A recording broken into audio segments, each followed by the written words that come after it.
Okay, perfect. So here we are back with another update. We've all made it through another week, another 2 weeks, I think, since the last time we sat down and had one of these conversations. Um, and again, what a 2 weeks it's been. It's that super strange feeling of feeling like um, there's nothing going on and every day is the same. Yet for me, I feel like time is moving so fast. Like, Yeah. um, without having plans on the weekend or without really having an opportunity to really do anything. I know for me personally, the days of the week are not really meaningful, right? Like, what difference does it make whether it's a Wednesday or a Sunday? Most of my days I get up, train, we eat, look at my agenda. Sometimes I'll have appointments, sometimes I won't. There's always still, things to do. Work your way through and call it a day. And now it's starting to get dark in Melbourne too. So it's like 5 o'clock comes, sun's setting, like, oh, I guess it's time for bed. Off we go. But I think a lot of people are feeling like that at the moment. And I know the comments that I've had with clients are that there is a little bit of Groundhog Day kind of feel to things at the moment. And I think that with everything that's going on with COVID, we've been talking a lot about the existence of that silver lining, and that sometimes it is quite hard to find, especially in the early stages of any kind of change, big change especially. But what we've really started to notice, I think, in the last week or 2 weeks is, oh, bless Sorry, you, guys. is that That's the COVID. is that That's the COVID. this just took a hell of a turn. Is that people ask the excitement of that initial, like, Maggie's just lost it. She's lost the plot. That initial excitement of everything changing and so much uncertainty and everything being panic stations has well and truly worn off. And I think people now have a much better idea of where they sit, what their futures, directly look like in terms of the next few weeks, maybe the next few months. And that they are, whether intentionally or not, beginning to develop routine and beginning to find patterns and things that work. And the really encouraging thing that we've seen is that has started to extend to reprioritizing their health and fitness. And a lot of our clients and a lot of our community in general are starting to structure and build their days, a little bit more around some sort of intentional activity. And it's not necessarily high intensity, it's not necessarily home gym, but just walking the dog, maybe once or twice in a day, or like using the kitchen or exercise as a way to continue to develop and strengthen a lot of those, connections that are being created or reinvigorated during spending a lot of time in isolation with spouses, family members, partners, kids, pets, and all the rest of it. The poor dogs, they're the ones that are really leaning out. Yeah, there's dogs just shredding left, right, and center. But well, I mean, our dog's done the opposite, because every time someone's in the kitchen, the dog comes for a walk in. But yeah, but I think, we wanted to talk today about this idea of what is normal, right? And I think that the argument of when things return to normal and when everything's back to normal, I think the conversation needs to stem that the opportunity lies in here to really have a look at the way that we were doing things and what we were considering normal, and almost break down those parts of that we didn't like or that we weren't enjoying. And so as we work to get back into what, we still refer to as the norm, that there are certain aspects and elements of that we do change for good.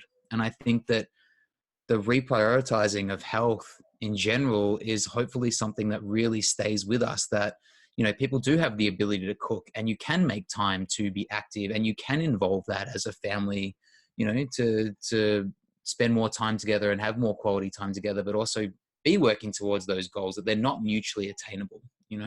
I think the slowing down too is really important. This is something that, like, the three of us discussed a little bit yesterday, was really taking the time to engage in activities or people in a way that we just didn't have time for before. And so we'd pay people to do things for us. Like, Ben and I took a drive to do a socially safe drop off of some items yesterday, and it was exciting because it's like my one weekly trip out of the house, even though it was just in the car.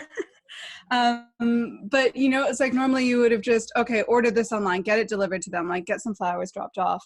And it allowed us to have a little bit of time together. It was beautiful and sunny out, and kind of enjoy those moments. Whereas I think typically we're rushing by so fast that everything becomes a chore or we don't even notice those, right? So I think holding on to a little bit of that would be really valuable, going back to the normal as well. I think that that's been one of the most challenging parts for me, is that slowing down and getting out of that mindset and that feeling that you are always rushing to the next thing, and actually spending the time to just, you know, sit down with a recipe and take your time going through it. Like, I'm a mad woman in the kitchen. If anyone has ever seen me cook, I just like going through like a hurricane. It's chaos. But to be able to like research a recipe, one that looks pretty challenging, you know, find the time to schedule in your weekly, bi-weekly grocery shop and get all the necessary ingredients, and then set aside 4 hours or whatever it may take to, you know, attempt this more complicated recipe than I would ever do. The satisfaction afterwards is just something that I've never really experienced before. But it's a challenge to slow down and get through that without being like, I need to do something afterwards. And it's like, no, there's nothing to do afterwards. What are you going to do, nap? Exactly. I think it's, you know, it's definitely become some sort of badge of honor within our community of like, I'm working the hardest, I'm doing the most hours, I'm running off the least amount of sleep. And that is to the detriment of our physical health, our mental health, our relationship health, right? When everything that kind of stands in the way of whatever it is that you're trying to do and how many things you're trying to do just becomes collateral damage, right? I think, you know, even with complicated recipes, you look at simple recipes, like look at bread as the most simple recipe to put together, and how long that process actually takes and how far we kind of are or have become removed from that. It's been super encouraging to see people be reinvigorated to spend time in the kitchen. And it's always nice when you hear from parents who have kids who they find their kids struggle to eat vegetables, you know, taking that quick and easy approach that's become so fashionable, so marketable lately when it comes to like meal prep and recipes, and going the other way. It's been super good to see. And the more that our, you know, clients in particular who have kids are involving their kids in letting them select what veggies they want to learn how to cook, and help, like letting them help with preparation and letting them help with, you know, putting the recipe together and making them help with like the cleanup and stuff too.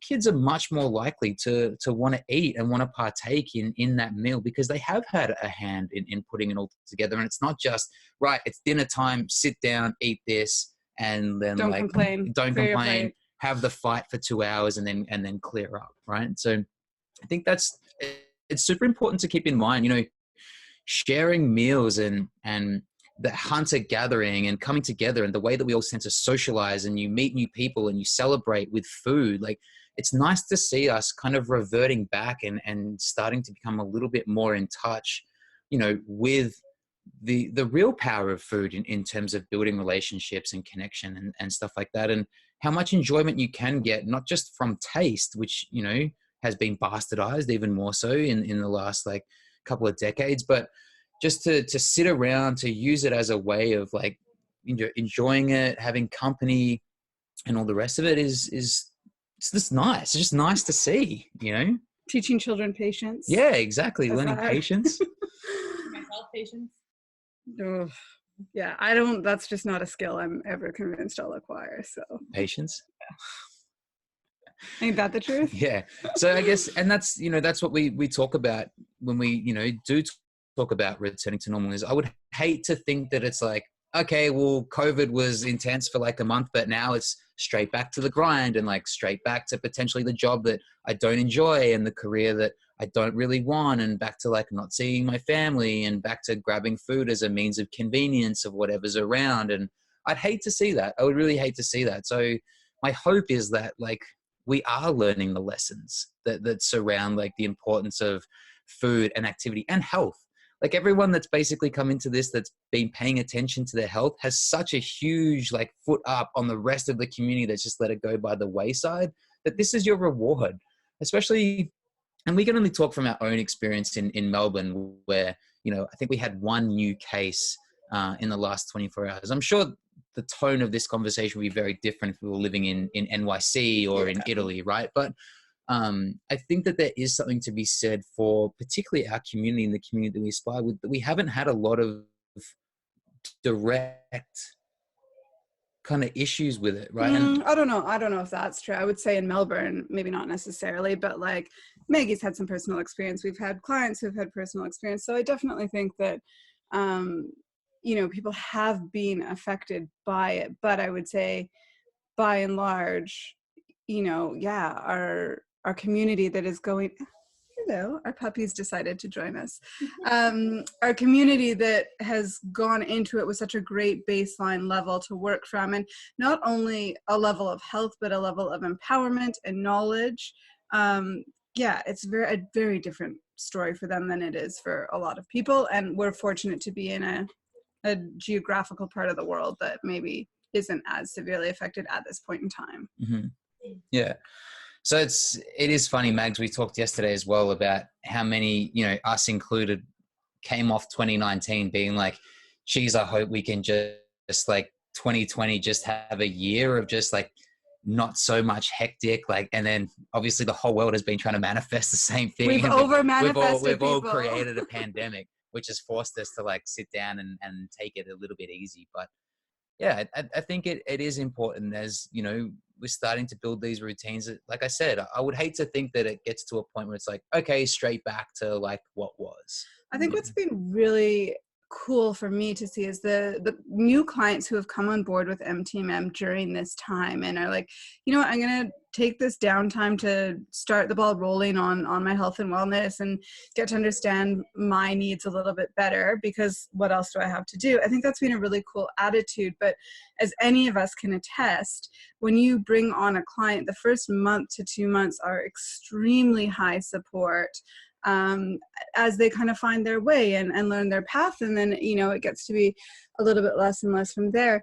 So it's really cool that these individuals have had this opportunity to go through this more intensive phase when there's not a lot else going on, and they're going to upskill themselves so that when they're back to working out of an office and not being at home all the time, they've got the understanding and they've got the skills to parlay that into a pretty efficient prep, etc. Right? As opposed to, when we're coming on and we're onboarding people in the middle of their busy, chaotic lives, and it can take longer because, when you first start any program, it takes time to figure it out. You spend way longer in the kitchen on Sundays doing prep. Well, there's always an element of clients that say, I had the best intentions or whatever else, and then work just got like super busy, right? And I think that it would be, it is the perfect opportunity to get in, try some new recipes, get your batch cooking skills like down pat, find a few different flavors that you like, and then go back to work. Stop the freezer. Yeah, built around those habits and those routines, rather than always like putting your health, your diet, your activity goals as like, work's just kind of blown up and everything else goes on the back burner. Mm-hmm. Right. I think it's, this is a perfect example that like, yes, we all need to work, and yes, we all need to make a living, and those are some basic realities, but we also have a choice in how much that affects our life. And we can prioritize things a little bit going back so that maybe we do have a bit more balance. Yeah. Because it would be awful to, have been forced into this situation and I'm definitely not one of these people that's like, oh, you should be learning a new skill or new hobby or whatever while we're in isolation. But it would be unfortunate to waste this time and not come out of it with some personal growth on some level. Mm-hmm. And even if it's just the growth in terms of slowing down and 100%. Becoming a little bit more in tune with yourself, right? And your actual needs versus the societal needs that we feel are our own sometimes. Yeah. Like I wouldn't be surprised as well, if we did really see, I don't want to say like a rise of entrepreneurship, but I think that like we've essentially been sold, that lie of like, you have to finish school and you have to do well. So you go to university so you can get this good job. And then once you get the good job, you can get the mortgage and you keep going to that job and blah, blah, blah, blah, blah. And it's like, I feel like, and this is where I kind of was in terms of finance and accounting, is like, I felt like I'd done all the things I was told that I was supposed to do. So like, where was my, big shiny reward at the end of it that I'd been promised? Like, where was all the happiness that I was supposed to derive from doing all the things I was meant to do? And so what I wouldn't, be surprised if we saw out of this is people who feel like they've played it safe, or like haven't taken the chance to start the business that they wanted to do, or follow the idea that they wanted to do, or spend more time in whatever recreation activity they enjoy, realize that playing it safe can ultimately still lead to, you know, the exact same worst case scenarios if you had tried to do something that you really loved, right? So, and again, like this is the perfect time that if you do have a bit more downtime to get reinvigorated by those passions that you once upon a time maybe had, or those hobbies or those interests that you do now have a bit of time to get back into, right? And that is being productive, right? Like, again, like we get caught up in that having to work hard. You don't have to, and no one's coming out of like quarantine being like, I learned 5 languages and not 3, right? And so I think I hope not, those are not my people. If we redefine what we determine to be productive, just like furthering your own interest or investigation into things that you find interesting or fun or creative, or just that you enjoy, is still being productive. Mm-hmm. So use the opportunity to have as much enjoyment as you can with things that, you know, you've let go past and go by the wayside, right? That's what the opportunity, that's always talk about when we say making the most of this opportunity. Because unfortunately, I mean, it'd be great if we all got like government ensued lockdown for like 3 months every 5 years to just kind of like calm everything back down, take a deep breath, and then go again. But I don't think we are going to get this opportunity again. So I think it is a really good opportunity for a little bit of reflection and a little bit of introspective, I love discovery. that the extrovert is now promoting this government mandated lockdown every few years. Yeah, I'd be able to prepare for it if I knew, it was coming. It was only for 3 months, but. Well, if you'd move 10 people into our house is what he would do to prepare. We just get a bigger house. Or I just do a podcast every day with someone different just for someone to talk to. That's not big. Yeah. I think before this, a lot of people were complacent, just kind of going through the motions, because we always had something that we were working towards, something that we were looking ahead to. So it made that kind of repetitiveness, maybe something like maybe going through those motions, not necessarily being sparked by anything, okay, because we always had something to look forward to. Now that you remove that, those goals, those trips, those plans, those weekend socializations, now that they're removed, it's a lot harder to just go through the motions if nothing's necessarily, lighting you up.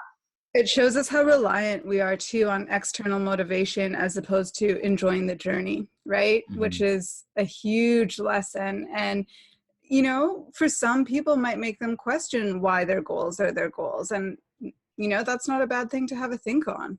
Are you doing it for you? Are you doing it because you enjoy it and you love it? Or are you doing it for the end point, or because you think it's what you should be doing? Exactly. And I think that going back to having those shorter term goals and things to be working towards with that intrinsic motivation that we're forced to teach ourselves to have right now, which it's not easy. I mean, a lot of people are struggling to get to the gym, to get their workouts in, to eat properly. Like there's a lot of challenges, but I think overcoming those in this situation is going to only better us significantly when we have that external motivation back. I think there's within this as well is a real lesson for a lot of people, in terms of financial health, like how much, you might think that like, geez, CrossFit is expensive, or geez, it costs a lot to eat healthy and things like that. But you suddenly remove, all those weekend plans, all those like day trips, all those factors of restaurant eating or drinking or being able to go out and be overtly social and things like that. I think there's going to be a lot of people that are like, it's almost like they've received a pay rise, right? Because there's just so much less incidental spending going on that you start to realize like, I actually probably, can afford like those things that I say that I want to do that are better for my physical health, mental health, that often, again, I just kind of like neglect and ignore. Unless you're online shopping to furnish a house and prep for a baby, then maybe not so much. I'm just grateful that Amazon Prime, like they kind of put a hold on deliveries for a month. I think it was last month. So you couldn't order anything for the next day, or else things may have gone a little bit. Things may have escalated quickly. Welcome to our world. No, I don't want to wait a whole month for that. Not worth it. So yeah, I agree though. I agree. The weekend spending, the trips in general too. Like, yes, I miss them, and I definitely think that there are a certain number of things that are worth spending on, but to be able to. Oh, no one's 100%. saying don't go back to that, right? But it's more so that incidental almost like evaporative, non-aware spending, right? Like the grabbing the sushi roll when you're out because you just didn't, pack snacks to bring with you and you're on the fly. Like I know you're going out for the one beer that ends up being 10. I know for us, like when we first went into kind of lockdown, I was like, oh my gosh, like grocery bills are so expensive. But it was simply because we were consolidating all our shops into one for the week instead of going every single day and spending $40 to $70 every day. Yeah. Likewise, when you start cutting out all of those meals out and you could just be having 1 or 2 a week, it's like, oh yeah, there actually is a little bit of an influx there. And it actually doesn't cost that much to eat healthy when you're primarily cooking from home. Yeah. And I've had a few conversations with mates who have sort of said, they struggle to turn down the social opportunities, right? And that like every weekend there is something on, right? Like there's always going to be something on. And for them, it's almost been the perfect excuse to be like, oh, I'm allowed to have a weekend in. And hey, it's actually kind of nice to wake up on a Sunday without a banging headache, So again, I guess wherever there's crisis, there's opportunity. And if the opportunity for some of my mates is to finally grow up, then fantastic. It only took a pandemic. Yeah, it only took a pandemic.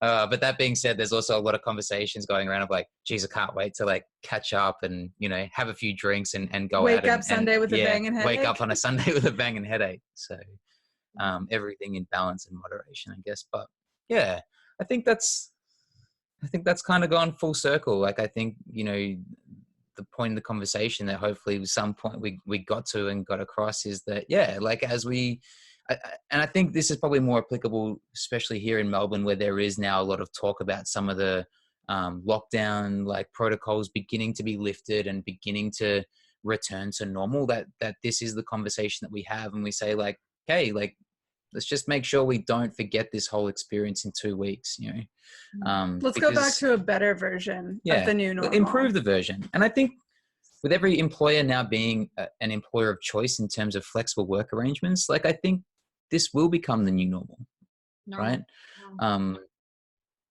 Yeah. And I think that the more people that are working from home, the more there's going to be that rise in like, your general local strip mall, and a lot of like local cafes and restaurants will start doing more business, and that's kind of more money into local community. And hopefully more people have, been paying more attention to walking their local, bike paths and parks, and taking more of an interest in like local government and how those are being conserved and looked after and upgraded. And it would be a shame if it just kind of reverted right back, because the old system is familiar, but by no means is it perfect, and by no means is it necessarily, healthy either, right? So, yeah. I can't wait to look back on this in like 2 years. Like, I just wonder what people are going to be saying about it and how it's changed. Oh, I'm terrified to see what comes next, right? Like, 2020 has been pretty busy so far, so it's almost like, what's the next thing now? A baby.